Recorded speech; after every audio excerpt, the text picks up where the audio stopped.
Welcome to the new lecture of our series on data mining and data warehousing. Today we are going to discuss the rule extraction and accuracy measures related to our models.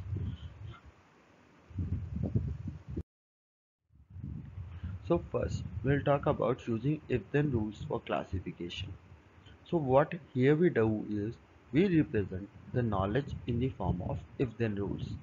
Like if age is equal to youth and student equal to yes, then bias computer equal to yes. So what this does is this antecedent precondition or rule consequent. Basically what we does, we specified a rule like age is equal to youth and student equal to yes, then there will be bias computer. Now after making a rule, what we do is we assess the rule on coverage and accuracy. So basically coverage is equal to the number of tuples covered by the rule upon the training dataset tuples. Okay, like if the rule covers 10 rows or 10 tuples and the total tuples are 100, then the coverage of rule is zero point 0.1. And when we talk about accuracy of the rule, then we'll talk about the number of tuples covered by the rule which are correctly classified divided by the number of tuples covered by the rule. So out of the 10, if 8 were classified correctly and 2 were classified wrong, then the accuracy will be like 0.8. 8 divided by 10 will give you 0.8. So what actually happens is this is the manner in which we proceed. But sometimes what happened, there are maybe cases where more than one rules are triggered and we require some conflict resolution. So that conflict resolution can be based on size ordering, which is usually assigning the highest priority to the triggering rule that has toughest requirement, usually most number of attributes. Like this age and student equal to yes, then bias computer equal to yes has two attributes. If some rule has more than two attributes, then we will prefer that rule over this rule. Then there is class based ordering. What we do is we arrange in decreasing order of prevalence or misclassification cost per class.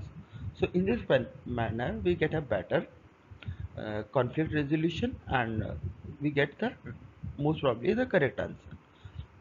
Then our third is rule based ordering decision list, in which what we do is we organize the list of rules into one long priority list, and according to some measure of rule quality or by expert. So what happens, whichever rule comes first in the list, the tuple will be sorted based on that only. So this is our rule based ordering. Now we'll talk about rule extraction from a decision tree. So rules are basically easier to understand than large trees. It is usually the case because if you are going to see a large tree, then it's better you get the direct rules from that. So one rule is created for each path from the root to the leaf. If you look at the just left and most, then you will find that there is a, if age is equal to less than 30 and student equal to no, then bias computer is equal to no. So it forms a basic rule. Then what we do is each attribute value pair along a path forms a conjunction, and the leaf, as you know, holds the class prediction, and rules are mutually exclusive and exhaustive in nature. So you got an idea how we form the rules, and you can form all these rules which are mentioned in this slide on your own. Now we are going to discuss rule induction, basically sequential covering method. What happens in sequential covering methods is we extract rules directly from the training data instead of forming the tree. So some of the typical sequential covering algorithms are FOIL, AQ, CN2, Ripper, and there are many more. So what actually it does is it extracts rules after learning them sequentially for a given class CI and will cover many tuples of CI. But if it does not cover many tuples of other classes. Like the rules which are formed are basically for a particular class, and that should not be covering the tuples of other class. If that is the case, then we form a rule for the same. So we'll talk about the steps how the rules are formed. So firstly, rules are learned one at a time. So only at a time only one rule is learned, and each time a rule is learned, the tuple covered by the rules are removed so that we can find some other rule. So first thing is one rule at a time. Second, the tuples covered by the rule is removed from the training data set. Then we repeat the process on remaining tuples until our termination condition, which is no more training example, or when the quality of rule returned is below as per user specified threshold.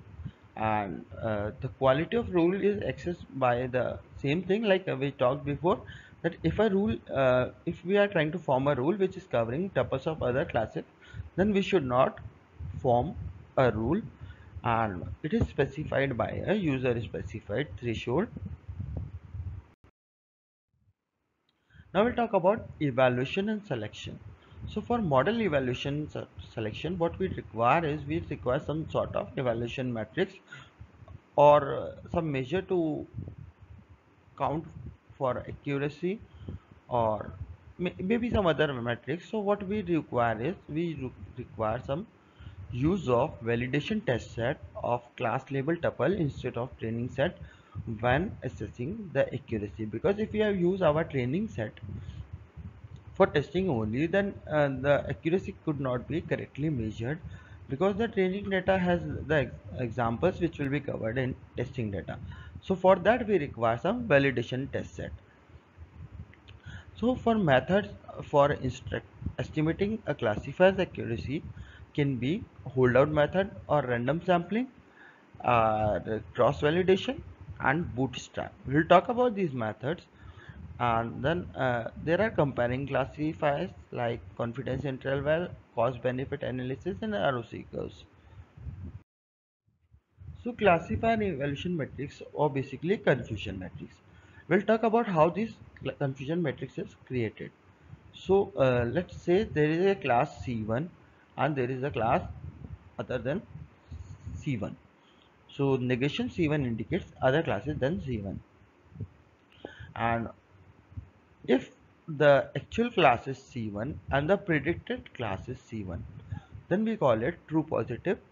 If the actual class is C1 and the predicted class is not C1, then we call it false negative. If the predicted class is not C1 and if the actual class is not C1 and predicted class is C1, then we call it false positive. If the predicted class is not C1 and the actual class is also not C1, that means it is correct, then it is true negative. So take an example of our BICE computer.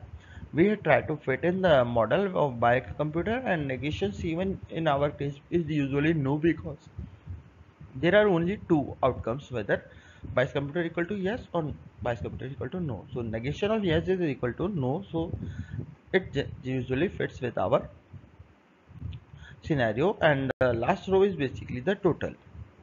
So we have a M classes, an entry CMI J in the confusion matrix is indicate the number of tuples in class I which were labeled by the classifier as J. Okay, and we can have extra row column to provide totals. So now we talk about classifier evaluation matrix: accuracy, error rate, sensitivity and specificity. So classifier accuracy or recognition rate, it is basically the percentage of test case sets tuples that are correctly classified. So if you are seeing this table, correctly classified means our true positive and true negative. So accuracy will be true positive plus true negative divided by all the samples, and when we talk about in percentage we can multiply it by 100. And when we talk about error rate, it is usually 1 minus accuracy. Or what you can do is you can calculate error rate by identifying the number of errors which are basically false positive and false negative divided by all. So this will give you what? This will give you the error rate, and multiplied by 100 will give you in terms of percentage. Now we'll talk about class imbalance problem. What usually happens is some of the cases may be rare, like example fraud or HIV positive. So significant majority of negative class and minority of positive class. That can another be imbalance problem. Imbalance problem basically says that the distribution of the values is not nearby in our table. Like some values are quite high, some values are very low. So it is basically our class imbalance problem. So for that, what we prefer in terms of accuracy and error rate is sensitivity and specificity. So sensitivity is basically true positive recognition rate, which is defined by the total number of positives uh, correctly identified upon total number of positives. And similarly, specificity is true negatives recognition rate, which is given by total number of true negatives upon total number of negatives identified. Now we'll talk about classifier evaluation matrix, precision and recall and F measure. So precision is basically exactness, that is what percentage of tuples that the classifier labeled as positive are actually positive. So it is given by the total number of positives correctly classified upon total number of positives correctly classified plus false positive, basically the cases which were correct and which were not correctly identified. And similar to precision, our recall is what percentage of tuples did the classifier labeled as positive.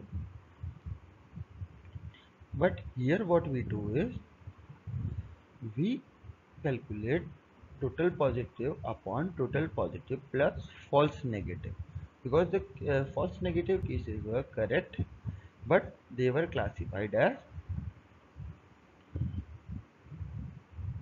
negative. So perfect score for precision and accuracy is equal to 1, and inverse relation exists between precision and recall. So, and now we talk about F measure, which is basically harmonic mean of precision and recall, which is given by twice of precision into recall divided by precision plus recall. It is our F measure. So our classifier evaluation matrix, here you have been provided with the results. I want you to evaluate each one of them and get the idea of what actually it is and how it is calculated. So kindly do it on your own. The results are provided here so that you can verify your results. Now we'll talk about a holdout method, cross validation method. So firstly we'll talk about holdout method. So if we have a data, we partition it into two independent set. Firstly is the training data and second is the test data. So training data is used for model construction and testing data is used for accuracy estimation. And what we do is we may do random sampling, which is a variation on holdout, and usually the holdout is repeated k times. So accuracy is equal to the average of the accuracy obtained. So this process is repeated multiple times in our holdout method. Then there is cross validation, where which is usually also called as k-fold, and k equal to 10 is usually you will hear more at more places. But what it does is it randomly partition the data into k mutually exclusive subset, and usually both all are of approximately equal size. And what it does is it each ith iteration it uses di as test set and other as training set. So what it does is for 10 iterations, all will be like testing test set for one of the round and training set for all other round. So this is basically leave one out. where where k equal to number of tuples for small size data, and there is also stratified cross validation where folds are stratified so that the class distinct in each fold is approx the same as that of the initial data. So it is basically related to the idea of the stratified sampling, where what we do is we generally approximately fold in the approx same as the size. Then we'll talk about Bootstrap. What Bootstrap does is it is usually employed where the data size is usually small. So what happens here is the samples the given training tuples uniformly with replacement. So here what happens is what we are doing sampling with replacement. So each tuple is selected. It is equally likely to be selected again and re-added to the training set. So here we are not removing the tuple and we are just taking out the samples. And there are several bootstrap methods, and the most common is 0.632 bootstrap. So kindly go through that. Now we'll talk about the issue affecting the model selection. First is our accuracy. We need some classifier accuracy for predicting class level, because without the accuracy we cannot have a confidence level in our prediction. So we need a desired level of accuracy. Then there is speed. And while talking about speed, there are 2 points to consider in decision tree or any model. First is the time to construct the model, and second the time to use the model. So in usual cases, the time to construct the model can be significantly much higher than the time to use the model. But the real life scenario, what we want is the time to use the model should be very less, and maybe or done some cases of potential barrier where we have the limit on the time to construct, then there is also case. So speed is another factor. Then we'll talk about robustness. This is basically handling the noise and missing values in our training data, and the model should be able to do that. Then we'll talk about scalability, which is efficiency in dark region database. So our model, what in ideal case should be, it should be scalable enough to handle large volume or large number of tuples and provide us with better results. And another point is interpretability, which is basically understanding and insight provided by the model. So our model should be able to provide the insights of the data and should give us the brief idea how the things are going on. So other measures can be like goodness of rules such as decision tree size or compactness of classification error. These are basically some points which can be used for as issues affecting model, but usually they are covered in our measures earlier only. Like the compactness of classification rules will directly affect the speed, so they are basically quite related, but you can point them as points. With this we come to end of our this lecture. Keep studying, and in case of any queries you can mail me at utsav@gwec.ac.in. Thank you for your time and support.